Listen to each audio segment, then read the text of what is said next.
Sorry about you, but Jack Flaherty was traded. We did see that happen. Flaherty was traded. That is true. They got that done. Apparently, the return, according to Jeff Passan of ESPN, Cardinals are getting infielder Cesar Prieto. Prieto is closer than what I did. Yeah. And left-hander Drew Prieto. Rom. Maybe it's Prieto. Cesar Prieto. Prieto. I'm just looking at Baseball Reference. It looks like an Ato.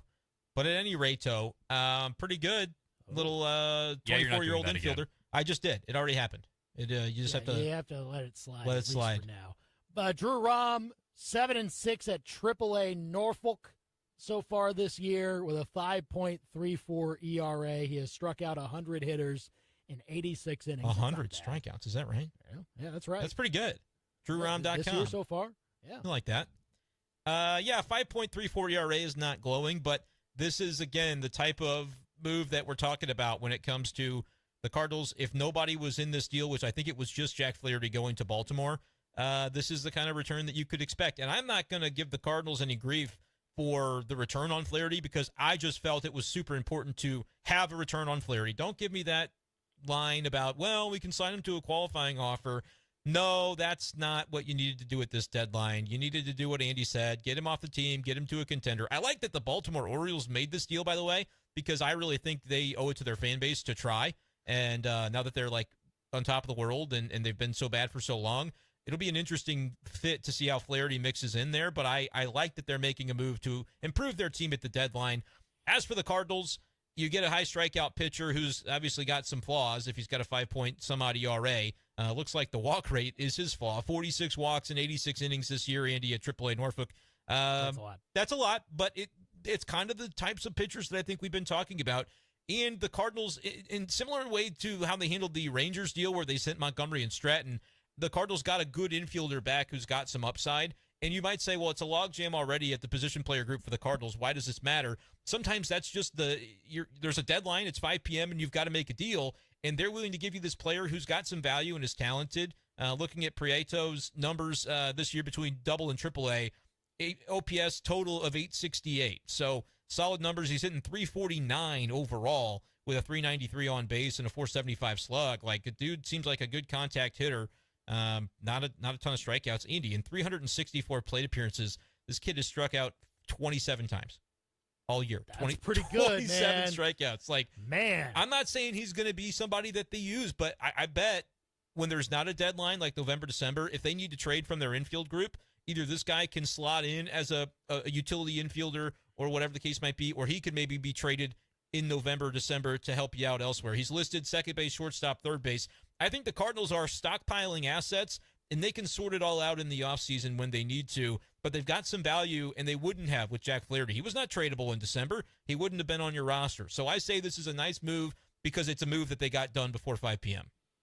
Well, yeah, you have to make sure that you get something for a guy that is going to be on an expiring contract, and so the Cardinals got that done. They avoided what I would have called a complete failure for not getting Jack Flaherty off the books for now and getting something back. But, hey, Drew Rom, you think we could – I don't know if he's debuted in the big leagues before. It doesn't appear that he has. DrewRom.com? No, just minor league appearances for him. He has only made minor league appearances, and yeah, he got to AAA. He's got to buy that web address, too, if it's a thing.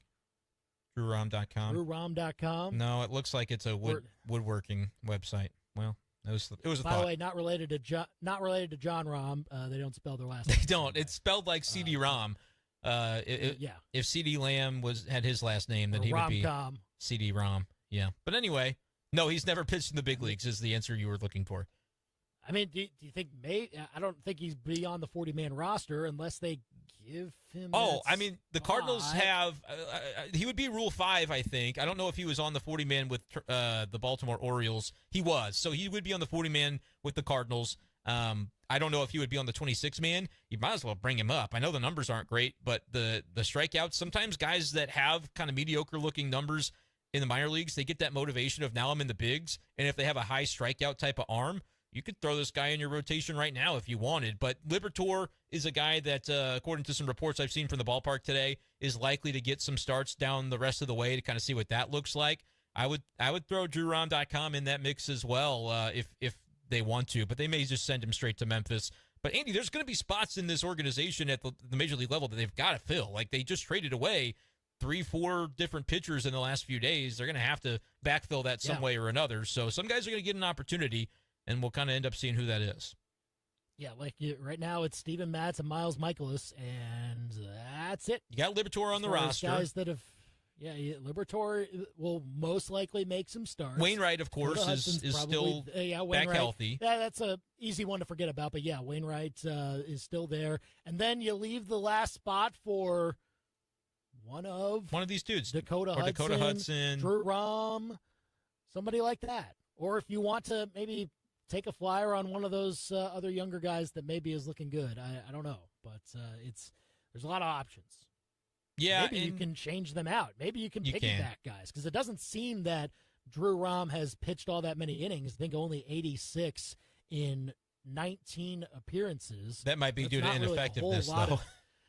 Well, that's true, but that's not a whole lot of innings per game. So maybe you don't bring him in as like a sure starter. He might go right to AAA. We're kind of speculating here. We don't know where they'll send him, but the 100 strikeouts and 46 walks in 86 innings tells me not the most efficient in terms of getting the most out of his 90 to 100 pitches on a given day. But again, I think this was kind of what you were looking at.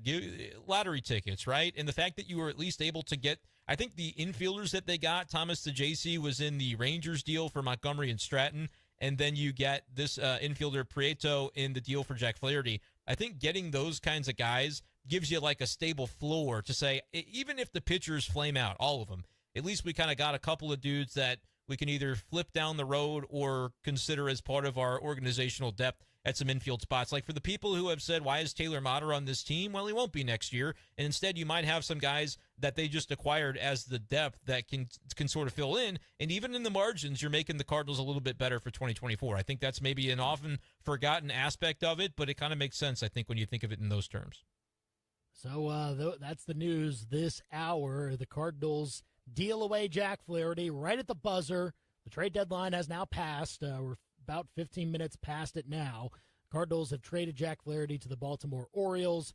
In exchange, they got infielder Cesar Prieto and left-handed pitcher Drew Rom. Both were at AAA Norfolk in the Baltimore Orioles organization prior to today. So they'll be coming to the Cardinals, probably assigned to Memphis, maybe with a chance to make the big league roster soon. So that's it. 5 players dealt. I think that is it. Yeah. For the Cardinals. Yeah, Tyler O'Neill's still here. Dylan Carlson's still here. Tommy Edmonds still here. Guys like that. I mean, it was pretty much all pitching, with the exception of Paul DeYoung, that the Cardinals made sure that they offloaded and then got some sort of value for their pitching staff back. And then, as he mentioned, I think it's good that you get a couple of infielders that could potentially break onto your roster. If you're in a pinch, if you've got some injuries, you can rely upon them to maybe carry some of that load. Yeah, and by the way, the ranking for the 2 guys the Cardinals just got from the Orioles on MLB Pipeline, which we have mentioned in the last couple of days, we don't know when these have been updated, these team lists on the prospect rankings, but Prieto was number 16 in the Baltimore system. DrewRom.com, which I think is what I will call him forever, was number 18 in the system, and they had listed by MLB Pipeline that he would be a ETA of 2023. So the expectation would be that he could kind of step in at any given time in terms of getting to the big leagues. I think he's more of a low 90s fastball kind of guy, so not huge velocity, but has a plus slider, I think would be the expectation and the hope. 6'2", 215, 23 years old, and a left-handed arm. So you can never go wrong with a left-handed arm, and we'll see what Drew Rom does and how he ends up mixing in. But I think the fact that the Cardinals, were able to get this in under the buzzer is a very nice move. And look at the deals they made, Andy. You mentioned only one position player going, but think about all 5 of the guys they gave up. You can basically say expiring contracts, because DeYoung was not going to be back on the $12 million option for next year. So they had a very specific plan in place. They knew that anything that's not an expiring contract can wait until the offseason if it has to. They'd be glad if somebody else would have met their asking price on an O'Neill or a Carlson or whatever. But they didn't feel compelled to do anything silly just for the sake of, hey, we cleared a logjam. And I think that's kind of an important aspect of the way that this has played out for the Cardinals. It's very clear that when they said we have a plan in place to get better for 2024 and not jeopardize anything that we would have in that campaign. I think that's the way they played this out. Is anybody that they got a bona fide day one helper on 2024's roster? Maybe not, but I think there's a number of guys that could certainly mix in between April and September of next year, and they did that with guys that weren't going to be here anyway. So I don't know yet what the grade would be for the Cardinals deadline, but it's very clear that they had a plan in place that was executed. I would say Mozeliak is probably pretty satisfied with the way that his staff was able to kind of manipulate and maneuver this deadline. I think they did exactly what they set out to do. Maybe they would have hoped to get some more Major League ready guys than they got, but I think within the realm of the realism, I think they did what they could do. 875-KTGR, call or text us with your thoughts on the Jack Flaherty trade, the Paul DeJong trade that also happened earlier today, and everything else the Cardinals did before today's MLB trade deadline. The main thing that you just have to make sure you keep in mind is that the roster was not going to be fixed. Bingo. In these last few days. It was not going to be completely put back together. Okay, now everything's good. Now you've got the pieces to compete. No, you have to set yourself up for that. You have to get as much value as you can. Now you've got the tools potentially to make trades in the offseason, bring in a bona fide starting pitcher if you want, but you do have to make sure you attack free agency a lot better than you did this last time around. Because, again, basically two guys from the roster right now, or the rotation right now, Miles Mikolas, Steven Matz, you can pencil in for next year, but there's a whole lot of spots up for grabs, and you need to make sure you fill them and not just leave it up to some of these other guys. Like, it's not to say Drew Rom can't take one of those spots, but I don't think you plan going into 2024, Drew Rom's our fifth starter. Can't do that. No, you can't, and I don't think they will. I think John Mozeliak, when he speaks to the media here any minute is happening at Busch Stadium, I think the message is going to be, we did what we intended to do, but we also know that there is more work to do before we break camp for spring training next year, before we even get to spring training camp in early February next season. I think John Mozeliak knows it's got to be a more active offseason than it was, and that doesn't just mean relative to last year's free agent pursuits, because they only got Wilson Contreras and they did basically nothing else, but they also didn't make any trades last offseason. And I think you're going to have to see some meaningful trades. It's okay for those that are saying they didn't fix the outfield glut. I understand that. But with the contract situations as they were, they didn't have to. They didn't have to feel like we've got to do this now because there's no other time to get it done. That was true for the guys that they traded. But for the guys that they kept, like O'Neill, Carlson, you could put Alec Burleson in that category. You can put Tommy Edman in that category as well.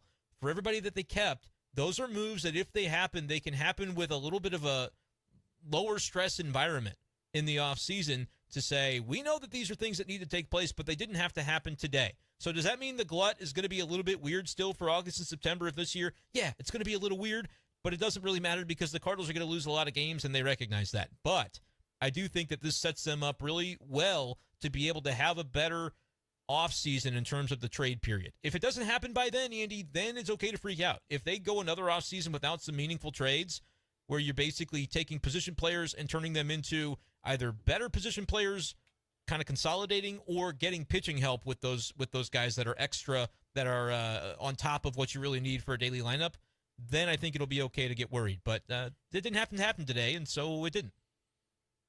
And that's a good thing. The Cardinals did what they needed to do to at least set themselves up for getting the roster ready for 2024. Did the Cardinals get everything they should have gotten? 875-KTGR. Give us a call or a text. What do you think about the Flaherty return? What do you think about the Paul DeJong return and everything else the Cardinals got over this past weekend and into today as the MLB trade deadline has passed? There are still some deals like kind of trickling in. I'm seeing Jeff Passan. Yeah, I'm still kind of refreshing, hoping to see something else. But don't. I mean, hold your breath. Maybe for the slightest bit longer. It's I would be surprised. Done, I would be surprised. I think it's about set because we would be seeing action from Busch Stadium. I think that we know about, like, hey, new lineup. Like, there are going to be some things that would have to change. The one kind of example, like if they were to trade a reliever like a Gallegos, maybe that's what surprises me about the lack of, that angle. They didn't have to do it, but I thought maybe they would try to capitalize on this market that was seemingly pretty favorable for teams who were willing to part with kind of back-end relief types. And the fact that they didn't trade Gallegos and Helsley, I really never thought it made sense to trade him right now, but there was a lot of smoke that they might.